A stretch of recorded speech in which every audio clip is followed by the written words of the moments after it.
পাঁচের কয়ে স্পষ্ট লেখা আছে কমপক্ষে 5টি অবিতর্কিত গুরুত্বপূর্ণ কেন্দ্রীয় চরিত্রে অভিনয় করিতে হইবে, তাহলে সে পূর্ণ সদস্যপদের জন্য আবেদন করিতে পারিবেন।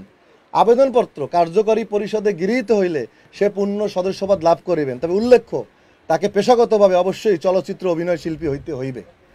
তার তো কিছু বলার থাকে না, আমরা তো বলেই দিলাম গঠনতন্ত্রে কী বলছে। আমার গঠনতন্ত্রে মিটিং কই এবং তারা যেভাবে সদস্য করছে সেটা অন্যায়।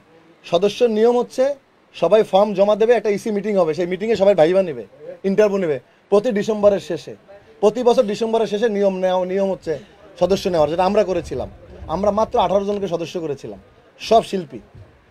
এই ইন্টারভিউ দিয়ে ডাকতে হবে, আসতে হবে, আসার পরে এক একজনকে দেখবে, এবার মিটিং দিয়ে সিদ্ধান্ত নেবে তাকে নেওয়া যাবে কি যাবে না। এরা কেউ গঠনতন্ত্র ফলো করেনি, যা ইচ্ছা মতো যারা দিয়ে টাকা দিয়ে যারা দিয়ে খাতায় নাম উঠে বানাই দিচ্ছে। মানে না, আমাদের কোনো স্পেশাল কোঠা নাই, ডোনেশন মেম্বারের কোনো কোঠা আমাদের নাই।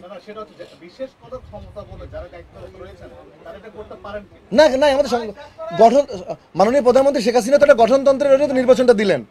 নির্বাচন স্থগিতের জন্য এত চেষ্টা করেছিলেন, মাননীয় প্রধানমন্ত্রীকে শুনেছিলেন? শুনেননি কেন? কারণ গঠনতন্ত্র সেটা সাপোর্ট করেনি। এটা সংবিধানকে তো রক্ষা করতে হবে। তা আমাদের সংবিধান কি? আমাদের গঠনতন্ত্র। আমাদের গঠনতন্ত্রে কোথাও কোনো উল্লেখ নাই। আমি তো মুখস্থ বলে দিলাম, আমাদের গঠনতন্ত্রে ওনারা যা করতেছেন গঠনতন্ত্র পুরা বিরোধী।